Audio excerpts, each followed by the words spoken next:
Hi everybody, I'm here to do the transits for May, and this month the focus is on Aries. So on May 2nd we have Venus entering Aries, and love is going to be a little bit more fiery. People will be taking more initiatives in love and Venusian things. Um, the focus will also be more on our own self-esteem and our own ambitions. Um, because in Aries, it's about us, it's about the singular. So, Venus being our self esteem, we'll focus more on our own self esteem. And as I said, love will become a little bit more fiery, maybe a little less romantic, but maybe a little bit more sexy. So on May 10th, we have Jupiter joining Venus in Aries, and things become a little bit more competitive. Uh, Jupiter in Aries gives us this impetus to move forward, to get things going. We want to get those projects started in a bigger way. There's more of a tendency to lead instead of follow. And I think it also increases our faith in ourselves when Jupiter is in Aries. It's time just to move forward. The energy really starts going first with Venus, then with Jupiter, and then also on the 10th we have Mercury going retrograde at 4 degrees of Gemini. So it will remain retrograde until the 3rd of June, where it will go direct at 26 degrees of Taurus. And where do you have 4 degrees Gemini in your chart? Because this is likely to be an area of your life where the Mercury retrograde things happen, like the car won't start, the computer broke down, um, I missed your phone call. Did you call me? Or oops, I sent that email to the wrong person. You know, glitches in communication, electronical things that go down or break. And hopefully everybody has a great Mercury retrograde, but I think everybody at least has one glitch during this time. It's also a good time to reflect and to rethink the things that we want to do in our life. You know, Mercury is how we think, and we can also make plans at this time. Now, it may not be a good time to start something new, but you can plan to start something new. So on May 16th, we have a full moon lunar eclipse at 25 degrees of Scorpio. So anyone that has planets, personal planets, between 20 degrees and 30 degrees of the fixed signs, so that would be Scorpio, Aquarius, um, Taurus, and Leo. So if you have planets at these degrees, you will really be affected by this eclipse.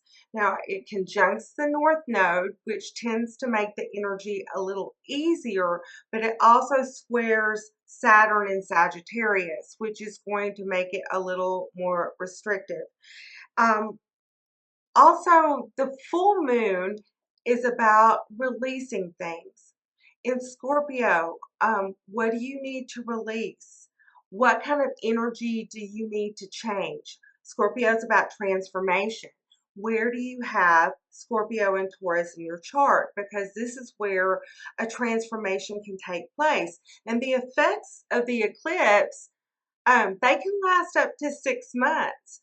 And go back and watch Meredith's video on the nodal of this nodal season between Scorpio and Taurus. It'll give you a lot more information about how these eclipses may affect you. Also, hopefully Susie will do a full moon video for this one because I think it's going to be a really good one.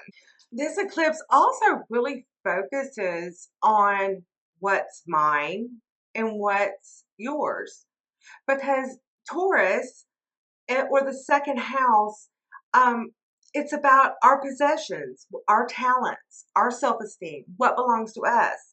And then Scorpio is about the other people's money. It's about debt. It's about taxes, things that belong to other people. It's yours and mine. So this is also something to think about at this new moon period. Oh, excuse me, full moon period. May 17th, Mars will conjunct Neptune in Pisces. This is a really interesting conjunction for the collective because it's our impetus to take action with the dissolving energy of Neptune. Neptune is also our compassion, our ability to love without boundaries. It doesn't have boundaries. It washes things away. So, like in the natal chart, this can be a really romantic, sexy combination to have. But I think in a collective way, it can make our ambitions seem a little bit foggy, what we want to do, because Mars is up against that Neptunian energy. And I think our direction can be a little stifled at that time. I do think as a collective, we'll be more sensitive, but it's also sort of an energy drainer, just a little, because Mars and Neptune come from very different places, and you've got that water and that fire. So it'll be a time maybe to contemplate what you want to do next, or what needs to be dissolved in your life. You know, what do you need to let go of? On May 20th, we have the Sun entering Gemini. Happy birthday, Gemini. And our attention will turn to Gemini things represented by the twins. So, you know, communication may get better. We may want to learn more. Gemini is a curious sign. They always want to learn more about everything. I love that about them. Um, they're not afraid to ask questions. They're not afraid to have fun. And I love Gemini season because of this. I think everyone lightens up just a little bit. So on May 24th, Mars enters the party in Aries. Yay! Everybody's at the party now.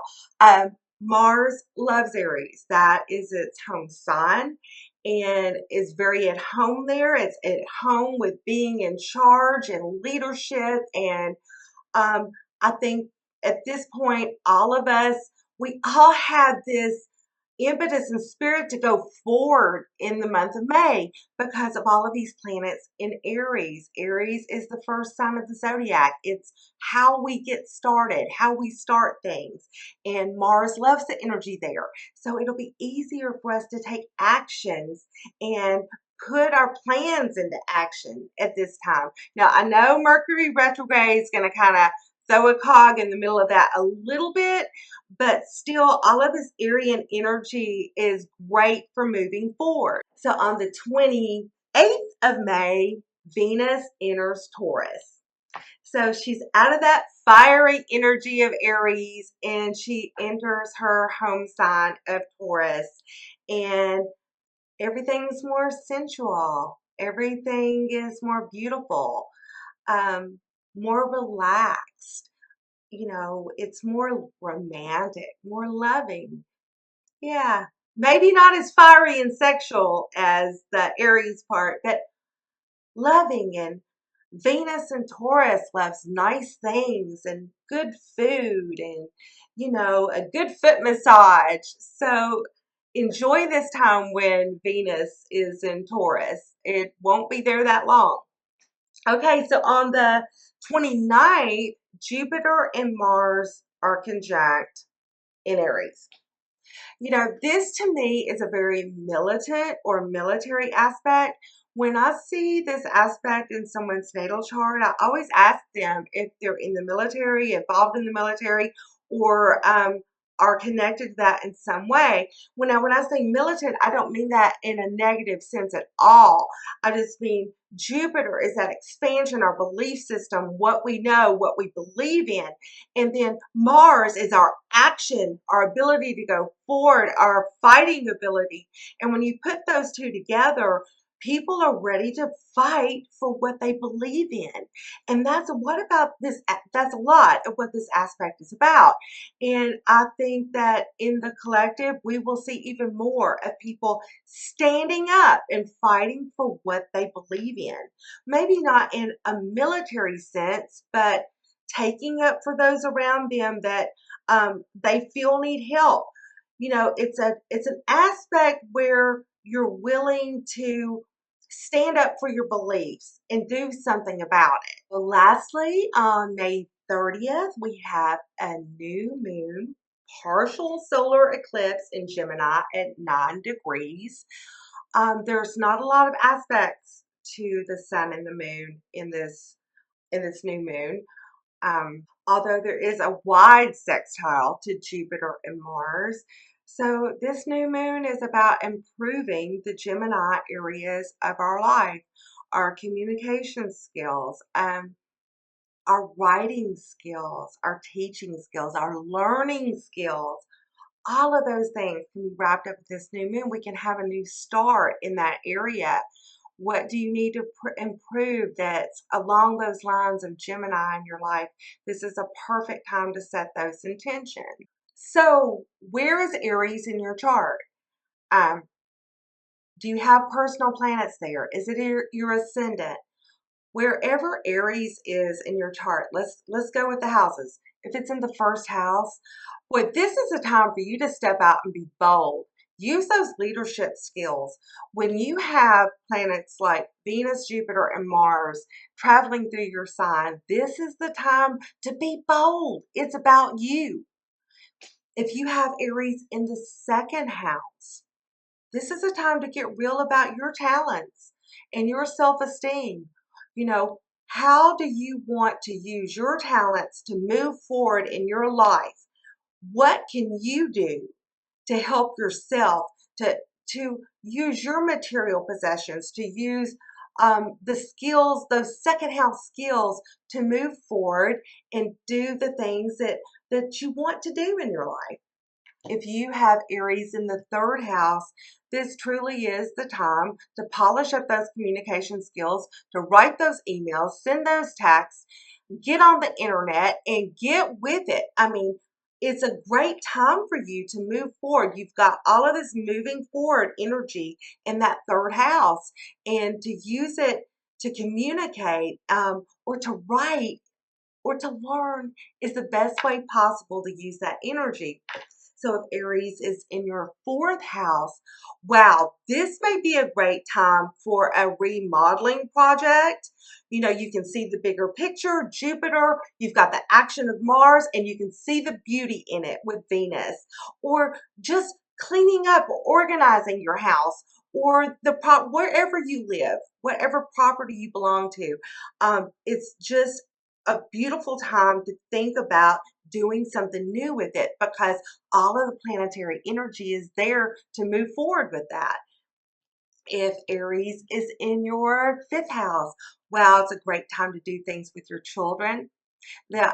Maybe even a great time to think about having children with Jupiter there and Venus. This would be a good time to get pregnant. So if you would not want to be pregnant, it might be a good time to do something to prevent that. But do something with your children. Use that creative energy of that fifth house and all of this good Mars, Jupiter, Venus energy to do that new creative project that you've always wanted to do, but you've been a little bit fearful. Now is the time to be bold and go forward.